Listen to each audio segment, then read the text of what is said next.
স্পেনের তরাগোনা প্রদেশের পলস পাহাড়ে সোমবার দুপুরে হঠাৎ আগুন ছড়িয়ে পড়ে। হেলিকপ্টারে পানি দেওয়ার পরও দাবানলের বিস্তার রোধ করা যায়নি।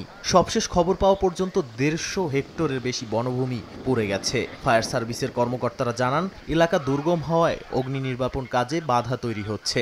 4টি শহর ইতোমধ্যে লকডাউন করা হয়েছে।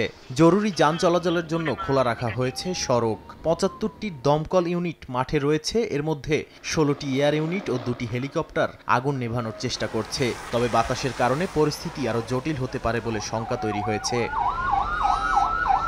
এদিকে ফ্রান্সের দক্ষিণের হেরল্ট অঞ্চলে দাবানলের সূত্রপাত হয়। 2টি গ্রামের মাঝের 400 হেক্টরের বনাঞ্চল পুড়ে যায়। আগুন আংশিক নিয়ন্ত্রণে আসার কথা জানিয়েছে স্থানীয় প্রশাসন।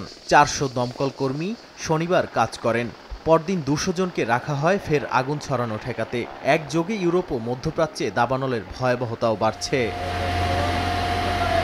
অন্যদিকে সিরিয়ার লাতাকিয়া প্রদেশে 4 দিন ধরে আগুন জ্বলছে। 10,000 হেক্টরের বেশি এলাকা ক্ষতিগ্রস্ত হয়েছে বলে জানিয়েছে দেশটির দুর্যোগ ব্যবস্থাপনা মন্ত্রণালয়। প্রবল বাতাসের কারণে আগুন নেভানো ঝুঁকিপূর্ণ হয়ে উঠেছে। স্থানীয় কর্তৃপক্ষ জানায়, পানি বিদ্যুৎ কিছুই অবশিষ্ট নেই, সব পুড়ে গেছে। নাদিম মারজান, সময় সংবাদ।